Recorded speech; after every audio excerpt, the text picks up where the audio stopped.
Vinicius কি Real Madrid ছেড়ে দিচ্ছে কিনা, রোনালদোর কিংস কাপ থেকে বিদায়, অ্যান্ড বাবরের অ্যামেজিং কামব্যাক। ডিসকাস করবো আজকে তিনটা ইন্টারেস্টিং বিষয় নিয়ে। Welcome to another video guys, this is Jamil and you are watching the cricket টক।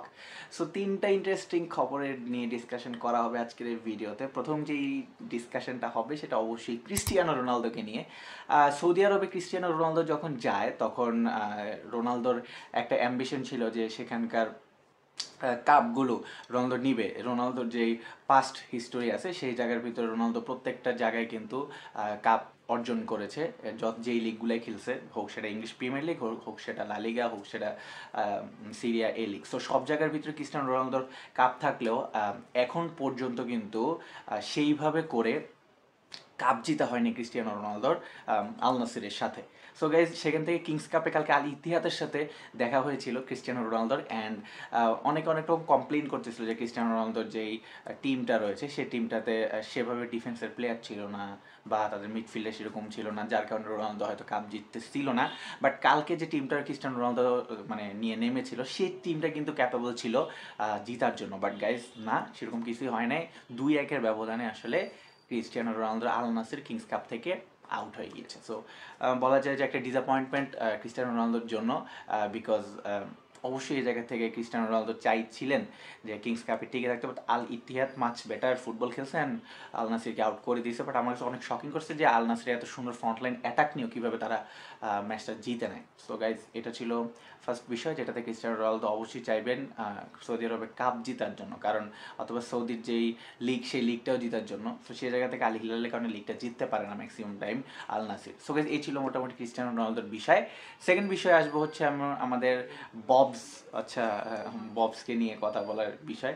সেটা হচ্ছে যে কিং, অনেকে একটা সময় কিং খেতাব পাওয়া বাবরের বর্তমান সময়টা খুবই খারাপ যাইতেছে গাইজ, লিটারালি খারাপ যাচ্ছে, এবং ম্যাচের মধ্যে তার ছন্দ পতন এরকম টাইপের চলতেছে। টি-20 তো সেভাবে ধার পাচ্ছেন না, ওডিআই টিমে তো নাই, আর যদি বলি টেস্টেও সেইভাবে আসলে দেখতে যাচ্ছেন। সো এ পাকিস্তান বাংলাদেশের প্লেয়ারদের জানি আসলে কি হয়, তারা আসে না স্টাবলিশড হওয়ার পরে তারা তাদের সফলতাটা ধরে রাখতে পারে না। আমি জানি না কেন, বাট অনেক প্লেয়ার আছে যা স্টাবলিশড হয়ে যায় ভালো হিসেবে, বাট নেক্সট টাইম এই মোমেন্টামটা তারা ধরে রাখতে পারে না, যেটা অনেক বেশি পরিমাণে প্রবলেম আমার কাছে লাগে এই পাকিস্তান আর বাংলাদেশ রিজনের প্লেয়ারদের।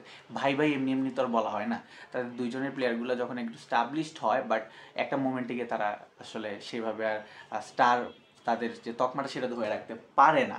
সো ববসের সেম টাইম চলতেছে। আপনাদের কি মনে হয় যে ববসি কি ব্যাক করতে পারবে কি না?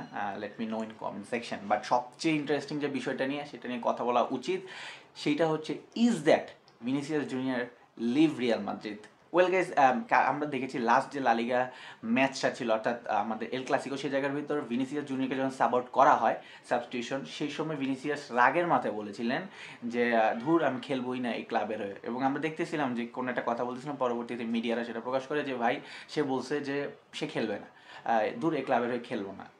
এখন একটা ইন্টারেস্টিং বিষয় হচ্ছে এই কথাকে কেন্দ্র করে অনেকে বলতেছে কি ভিনিসিয়াস 27 পর্যন্ত যে কন্ট্রাক্টটা আছে সেটা কি ভিনিসিয়াস নিয়ে যাবে কিনা এবং রিয়াল মাদ্রিদ থেকে বের হয়ে যাবে কিনা। গাইজ, এখানে আমার একটা পার্সোনাল ওপিনিয়ন আমি দিই যে ভাই এটা জিনিসটা এত ইজি না, বা জিনিসটা বললেই কিন্তু কেউ করতে চাবে না। কারণ আপনি একটা দেখেন, রিয়াল মাদ্রিদ হচ্ছে আমার একটা ক্লাব যেখান থেকে কোনো প্লেয়ার আসলে বের হতে চাইবে না, কারণ ওয়ার্ল্ডের 1 নম্বর ক্লাব, দে রয়্যাল ক্লাব, এবং এখানে থাকলে এমনিতে আপনি মিডিয়ার সামনে থাকবেন, বিকজ দলটাই এমন রিয়াল মাদ্রিদ।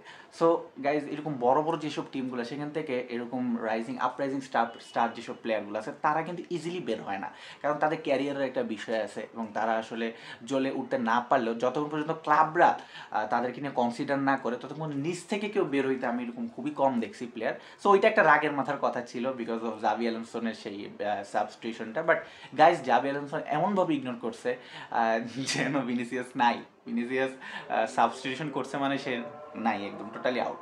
সো গাইজ, এই বিষয়টা হচ্ছে মূল বিষয়। সো গাইজ, এই বিষয়ে আপনাদের মতামত কি এই ছিল মোটামুটি? তো ভিনিসিয়াস আসলে যাচ্ছে না মোটামুটি বলা যায় ইন্টোটা। সো গাইজ, এই বিষয়ে আপনাদের মতামত let me no in comment section. ভালো লাগলে লাইক দিন, আর এরকমই ভিডিও আমরা সামনে নিয়ে আসবো। So please subscribe our channel.